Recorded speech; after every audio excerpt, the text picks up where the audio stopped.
So we're here with the final day of the 52 World Championships. Azura go on the water with a lead of 14 points. There's only 7 points between second and sixth place, all to play for the podium, but really the battle is for the world title. Azura lead, but as Vasco Vascotto warns, anything can happen, and it has to him before. No, really, I'm not nervous. I think that I'm very lucky to have this kind of regattas. Everybody wants to stay in our position. I need to be proud about what we did up to now, and we needed to keep sailing as we did. Yeah, it's basically almost doesn't matter what points we have in the middle, but it's a matter of having a good day today and see if we can keep this place, and hopefully if we can step one ahead, that will be great, but it's difficult. Honestly, it could be anybody's day today, really. We know it's going to be Azura's day, but the rest of us all have a shot to be on the podium. It's going to be a street fight out there today. We're excited for it. Just close up a little bit. Yep. Perfect. Lovely. This is our first event of the season, and it's great to be back in this fantastic circuit and with Eduardo and the team. I'm very happy to be here, and for sure we should try. Today is our last day. We need to be first, as Eduardo said, and keep improving. We need to really keep improving. I mean, we had no expectation, no special expectation. We just can do the best what we can do. Yeah, we need a little bit of luck, and it would be good to not be the very last one on the leaderboard. So beautiful chic surroundings of Puerto Portals, the Jewel in Mallorca. It's a perfect setting for the VIP guests for the 52 Super Series, and we have a number from Zenith, our main sponsor. Today, I hope it's going to be a great day with a lot of wind and a sunny day, and really looking forward to it. So race number 9, the penultimate of this series, got underway. Very light sea breeze, only 5 or 6 knots off the start line. 3 attempts to get the race away, black flag in force, and so there was a lot of tension on the line. Prevezza broke nicely out to the right and worked the right well, came round the top mark ahead of Allegre. Allegre were good too. The key move though was from Azura. Azura came in on port tack and found a very small gap, slicing through to come round in 4th place, and that really made the difference. Meantime, Quantum had to duck behind boats, take a lot of turns at the top mark, and that really made things good for Azura. Azura going down to win the world title with a race to spare. Prevezza winning and keeping themselves absolutely in contention for the podium spaces. We won 3 races. We just happened to be at the podium position, and we are all extremely happy. This is the best result we've achieved so far. Nothing to say. Just very, very, very happy. So even though the world title was already wrapped up by Azura, there was a lot riding on the final race. 2nd and 3rd steps on the podium were wide open. Platoon made a perfect start off the pin end of the line to stake their claim to 2nd place. Led all the way around the race and were only challenged momentarily, but led through the finish line, and that gave them 2nd overall. The battle for 3rd was really wide open. It looked like Quantum Racing had it most of the way around, but in the final run the breeze went ahead. Spinnakers had to come down, jibs up, and it was a tight reach into the finish. During that process, Quantum Racing dropped their kite in the water momentarily and ended up low on the finish line and dropped all the way back to 12th, and so we ended up with Prevezza taking 3rd on count back. Couldn't have been closer. Unexpected a little bit, but I mean, it was a really tough week and a close game all the way down, but finally we're really happy.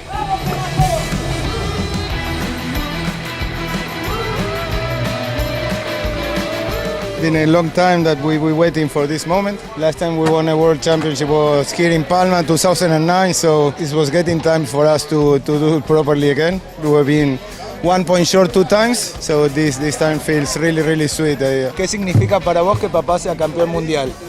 Nada.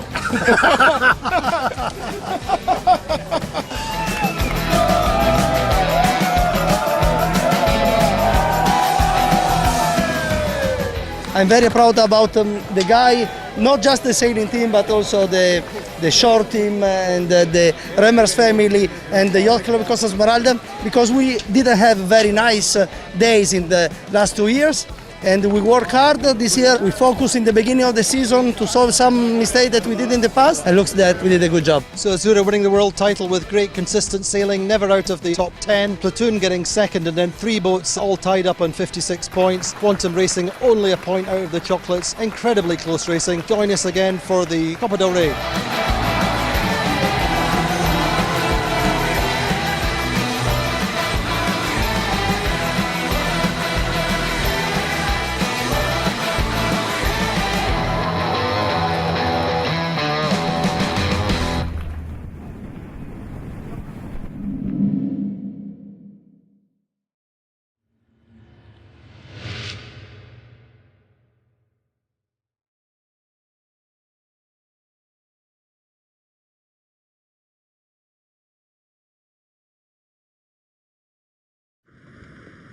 The crews had been warned of difficult conditions on Plymouth Sound with gusts of 30 knots.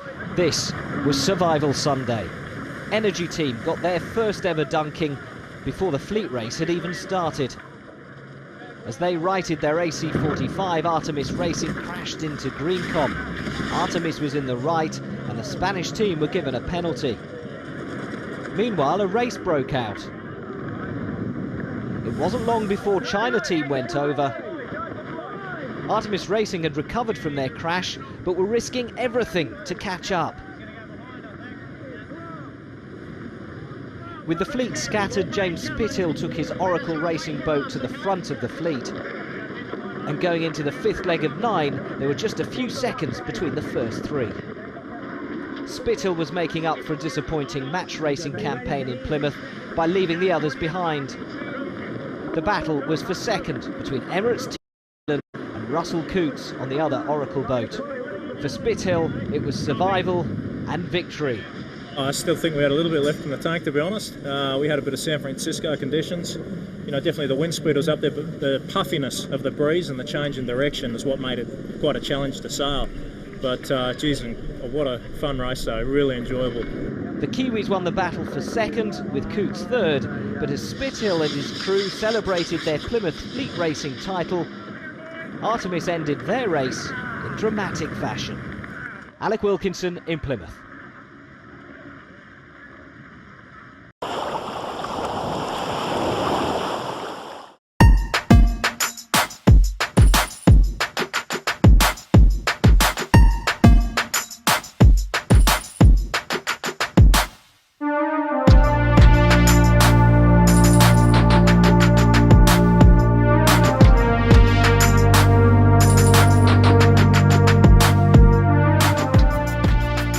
Sailing is marvelous.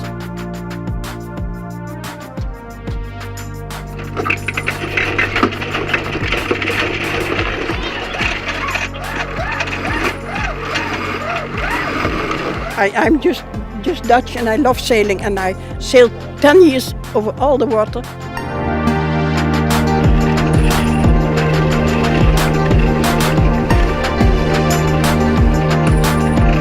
What is your name? Teresia. Teresia. Yeah. And how old are you? 80. 80.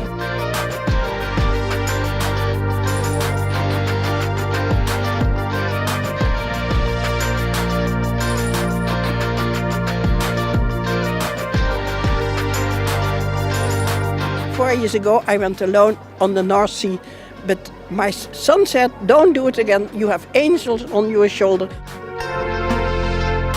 I'm so terribly afraid that I can't go on sailing.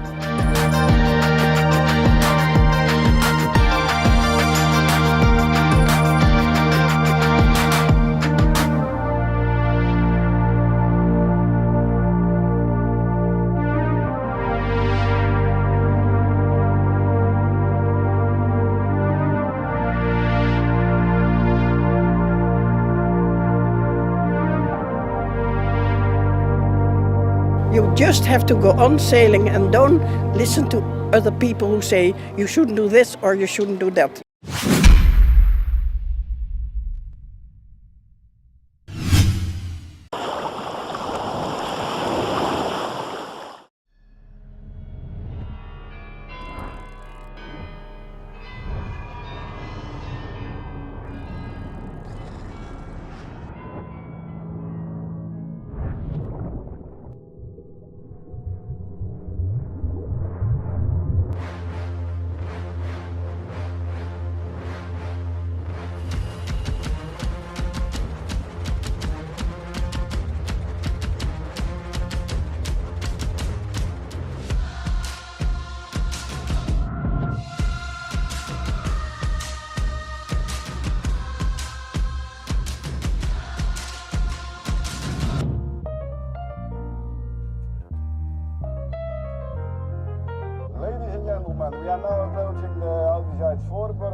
Wake up, girl.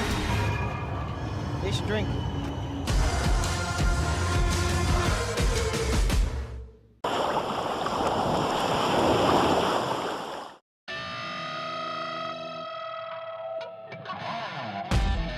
The first event on the World Series is in Portsmouth. Competition is really what drives the sailors. So for us, we want to get out there and really try and, post a good result on the board. We'll go over there a week early to do some training in the new boats, which we haven't seen or sailed yet.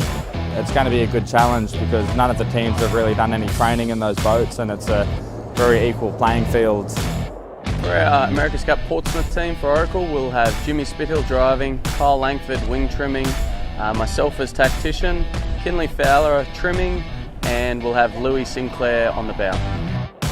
It's been 2 years almost since the America's Cup finished, and we're just looking forward to racing against the other teams. And these are different boats, but it's going to be a challenge for all of us so you can learn the boats the quickest, and I think the race will be very close and very exciting.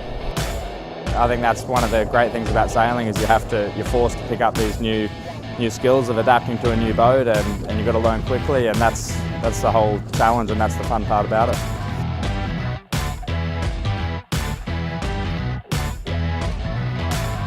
Yeah, Ben might have a little advantage. He's also sailed boats that are quite similar to these ones, but in the training time we'll have roughly 8 to 10 days of training before the event.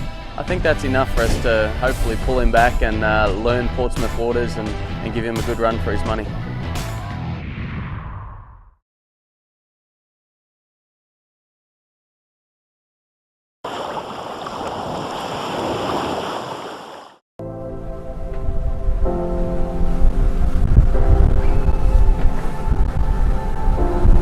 So we have a really good day going on today. We got plenty of breeze. It's gone aft. We're averaging more than 30 knots, which is sweet. We're straight down the run line to Hawaii. We had an awesome lunch of lobster, macaroni, and cheese today on Landing Club. Everything's going really well here. Bright and sunny, as you can see, which is a big change from last night's cloudy, shifty conditions. So we're happy and we're feeling like we're already on the run to the finish.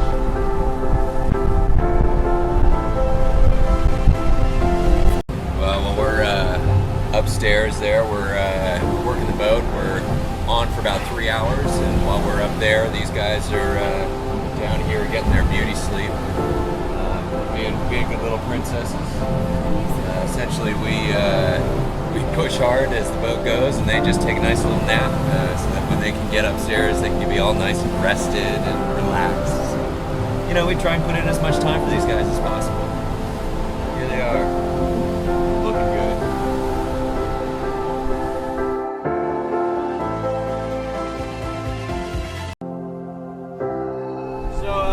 Third morning on Landing Club. Last night was a big night. The breeze has stayed in the north, so we haven't had to make any jives. We're making good ground this way. We're about 600 miles north of Hawaii at this point. In a couple hours, we're going to make one jive, go that way, and hopefully we can